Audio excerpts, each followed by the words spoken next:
If you want to see the scars on the car, no problem. He can point them out. He's been banging into everything. Yeah. Yeah. It was exhaust pipe. Somebody dropped an exhaust. It's like even ICE vehicles seem to have a problem with Tesla. Well, how's the trek so far? The trek so far has been brilliant. The car handles like a dream. Actually both Corey and I have said the same thing. It's going to be a shame to tear it down to, but it is what it is. I mean, people want to know what's going on in there.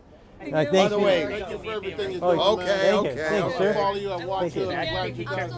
Oh, you too? Oh my gosh. Ready? 1, 2, 3. There we go. Thank you so much. Thank you. If somebody's blinking or something. That video you did about the legacies having to wake up, I was yelling at my computer. Yes! Yes!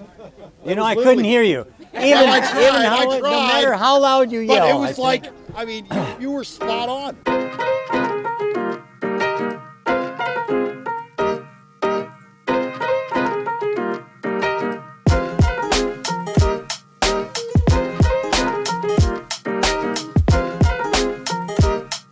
Turn and give me blue still.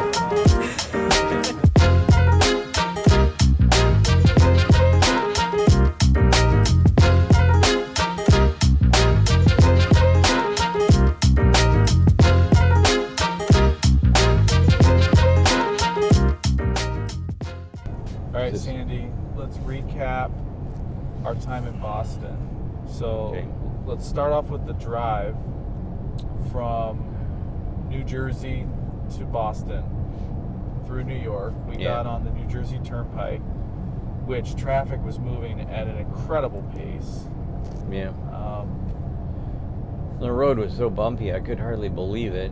I don't know what they did wrong there, but that road was like incredible.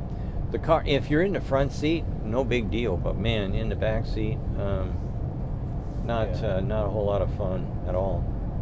So we had another Tesla meetup with the Boston group. We were outside of Boston in a suburb called Woburn. Big turnout, I'd say 30, 40 people, lots of people with questions not only related to Tesla, but related to the car, the stickers. A lot of people asked about the Sabic sticker. They wanted to know the background behind that. And we want to give a little shout out to them. Now, just to clear a few things up, when we did the bumper sticker fundraiser, that covered the cost of the vehicle. The cost of the road trip and the sponsorship of the road trip, Sabic came on board to pick up that tab for the stickers on the car. So thanks again to Dave Sullivan and Dave Cameron at Sabic. Yeah. And I think that there's this giant misconception about oil being only used for like gasoline and diesel fuel and things like that. In actuality, about 50% of this car is made out of plastic, and plastic can only come from one place. It can only come from oil wells, and so I had to field quite a number of questions or inquiries. I guess more like complaints that why are we doing business with Sabic and the nasty oil and all that other stuff, and people just really don't understand that there's a huge amount of this car that is made out of plastic. The deal is that what we really need to do is we get rid of the gasoline and we get rid of the diesel fuel and the jet fuel, and eventually we're going to get to a point where there's plenty of oil, and that oil will be converted strictly into materials, nylons and rayons and all TPO, all the different types of plastics that are used for our everyday living. We could not survive without plastic, period. Not now. This footage is being filmed with GoPros, which are primarily plastic housings, mounted to the windshield with mounts that are made out of plastic. Even the windshield's got a plastic layer between the two pieces of glass, so that if we do get into an accident, the windshield doesn't come in and spray us and chop us to pieces with glass. Plastic is everywhere. I mean, all this stuff here, it may feel like it's cloth, but it's not. It's a plastic. And even the carpets, we call them non-woven, and the reason for that is because they aren't woven. They're injection molded. Well, it's a rotor. It's an injection type of process, and it's continuous run. So the carpets are made out of everything's made out of plastic. We're not going to be getting away from oil wells anytime soon, not unless somebody invents some new way of making plastics. And the only way that we know how to do that is plant-based, but it's a very narrow band that you can get. That's what they had in the olden days. They only had soybean plastics, but at the end of the day, they don't do everything that we can do if we use other long string carbon products. Yeah.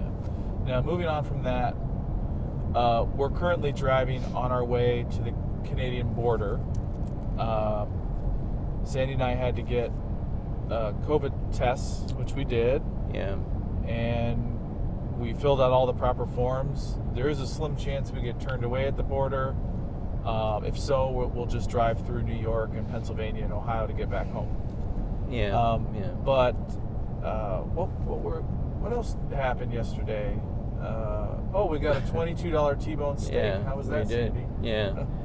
It was extremely tough, but you know what? I needed the exercise anyways.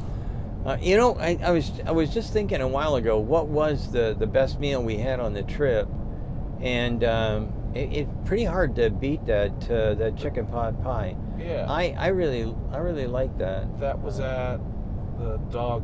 Yeah, the dog place, whatever. Up Bad dog, dog or dog bark. Don't know. Anyway, something to do with a dog.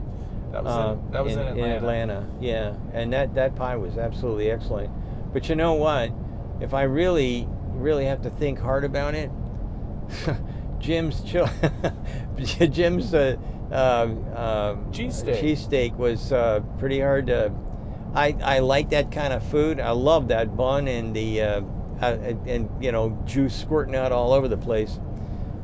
Anybody that knows me, I'm a sloppy eater, and I'm proud of it. So I guess that it's going to be a toss-up between the two. The pie was like my mother used to make, and the Philly cheesesteak. It's hard to beat that. Yeah, I could have eaten that every day for the rest of my life. I wonder if Jim's will come down and put a place up in Detroit. Yeah. So we are 2/3 through the road trip, and this is much more manageable than our West Coast trip because our longest stretch of driving was 9 hours. Yeah. From Clemson to DC area, and today we're driving 5.5. Tomorrow, Montreal to Toronto will be 5.5 or 6. So Sandy and I said this is kind of like child's play compared to our marathon of driving out on the West Coast. Yeah, and we're not being chased by any blizzards and on and on and on. So there's this trip is much more, and quite frankly, this car is pretty amazing. The 3 was very nice. I mean, I can't throw rocks at it. It handled really, really well. But this car is definitely a lot more luxurious, and the mapping is better, and the driving. This pilot, the autopilot here is. So while this has been filming, I'm on autopilot the whole time. The Model 3, when we would come up to an exit ramp where you lost the right line, would veer around. Or it'd shiver. This thing doesn't do that anymore. The only time I really lost autopilot was about 3 or 4 miles back. I came to an area where all the lines were gone off the road for about 1/8 of a mile, and the car just didn't know what to do. and it disengaged autopilot and had to take over. But I mean, the lines are relatively important for this vision system. The other thing that we noticed too was that this car seems to disengage when it gets confusing lights, when there's a lot of confusing lights around.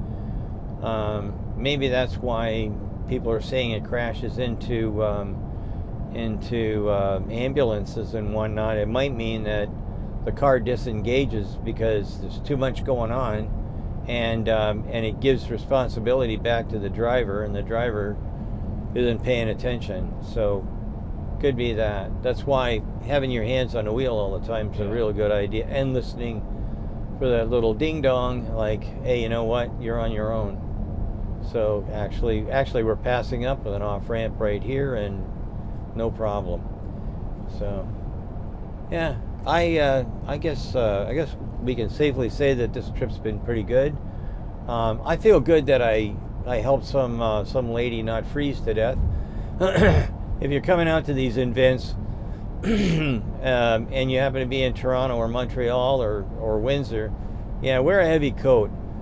This lady was way underdressed, so she wound up wearing my coat for a while. Is that going to be in the video? It may or may not be in the video. We might have some B-roll. If we don't, keep in mind you can follow us live on Twitter. Although this is called Monroe Live, these YouTube videos are being shot documentary style and are going to be released anywhere from 3 to 5 days after it actually happened.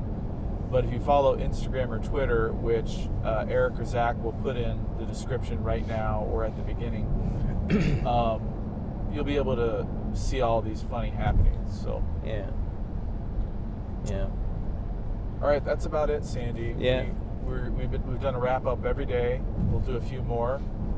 Yeah. And I'd like to thank Savick again for their sponsorship. I'm pretty sure that I mean, we probably could have made it, but their sponsorship helped out a lot.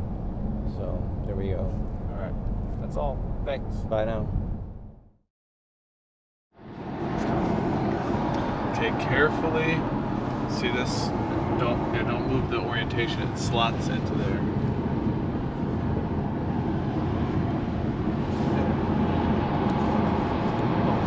No, the other way around. Nope. From behind. Yep, like from here. Yep. Like. Oh yeah. But you have to. Well, if you could just hold the car still, it'd be a lot easier.